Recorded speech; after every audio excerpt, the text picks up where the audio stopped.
پیارے بچوں اور بچیاں اور میرے دوستوں ساتھیوں، اردو پڑھنے والے خواہش مند حضرات، آج کا سبق ہے حصہ پنجم کا حضرت شیر خدا رضی اللہ تعالیٰ عنہ۔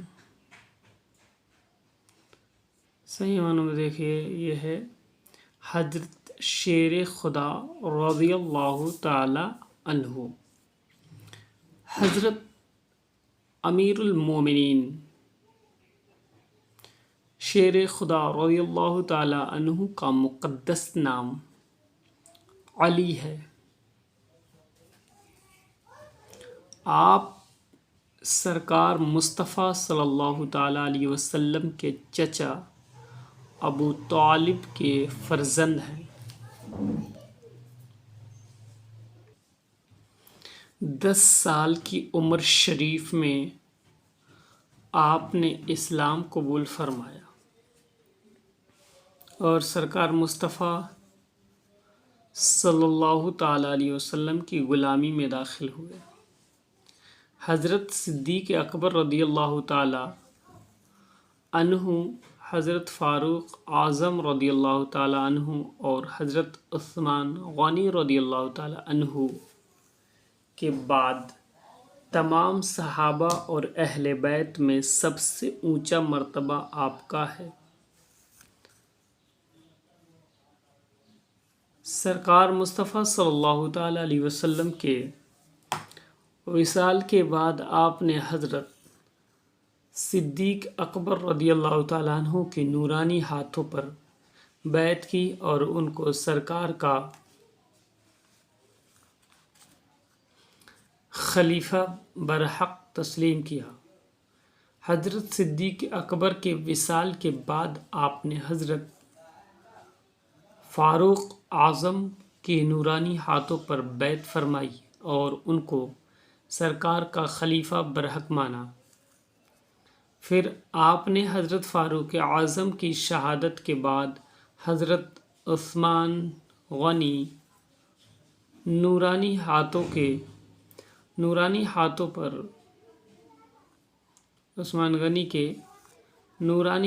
پر بیعت فرمائی اور ان کو سرکار کا خلیفہ برحق تسلیم کیا۔ آپ کے اس مقدس عمل سے معلوم ہوا کہ مذکورہ والا تینوں خلفاء کی خلافت قطعی حق ہے، کیونکہ اگر آپ کے نزدیک ان حضرات کی خلافت حق نہ ہوتی تو آپ ہرگز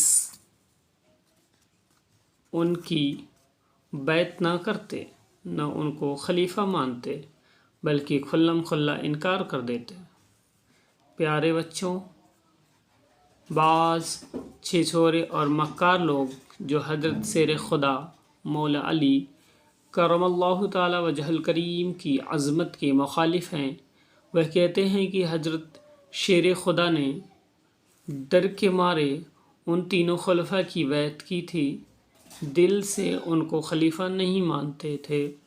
معاذ اللہ تعالی، خبردار تم لوگ ایسے چھچوروں کی بات پر کان نہ لگانا، کیونکہ یہ لوگ سرکار حیدر کرار رضی اللہ تعالی عنہ کو اپنے جیسا بزدل اور مکار سمجھتے ہیں۔ آپ کی بلند عظمت سمجھنے کے لیے اللہ تعالی لوگوں کو ہدایت عطا فرمائے۔ حضرت عثمان غنی رضی اللہ تعالیٰ عنہ کی شہادت کے دوسرے دن 9 ذی الحجہ 35 ہجری مطابق 18 جون 656 کو مدینہ شریف کے تمام صحابہ کرام نے سرکار حیدر کرار مولا علی رضی اللہ تعالیٰ عنہ کے نورانی ہاتھوں پر بیعت کی اور آپ کو سرکار مصطفیٰ صلی اللہ تعالی علیہ وسلم کا خلیفہ برحق تسلیم کیا۔ آپ نے 4 سال 9 ماہ خلافت کے فرائض نہایت عدل و انصاف کے ساتھ انجام دیے۔ پھر آخر میں عبد الرحمن بن ملجم خارزی نے 18 رمضان شریف 40 ہجری مطابق 35 جنوری 661 عیسوی کو جمعہ کے دن جب آپ کے شانہ مقدس سے نکل کر نماز فجر کے لیے مسجد کی طرف جا رہے تھے، آپ پر تلوار چلائی، جس سے آپ شدید زخمی ہو گئے اور 20 رمضان المبارک 40 ہجری مطابق 27 جنوری 661 کو اتوار کے رات میں آپ نے جام شہادت نوش فرمایا۔ حضرت عثمان غنی کی طرح آپ بھی سرکار مصطفیٰ صلی اللہ تعالی علیہ وسلم کے داماد ہیں۔ سرکار نے اپنی چہیتی شہزادی حضرت سیدہ فاطمہ زہرا رضی اللہ تعالی عنہا کا آپ سے نکاح کیا تھا۔ آپ کے بڑے صاحبزادے سرکار امام حسن رضی اللہ تعالی عنہ اور چھوٹے صاحبزادے سرکار امام حسین رضی اللہ تعالی عنہ حضرت سیدہ فاطمہ کے بطن نورانی سے ہیں۔ حضرت سیدہ کے وصال کے بعد آپ نے کئی عورتوں سے نکاح فرمایا تھا۔ آپ کے صاحبزادے حضرت امام محمد بن حنفیہ، حضرت عباس علمبردار وغیرہ رضی اللہ تعالی عنہم آپ کی دوسری بیویوں کے بطن پاک سے ہیں۔ اللہ تعالیٰ نے آپ کی اولاد و نسل کے ذریعے اسلام کو خوب چمکایا۔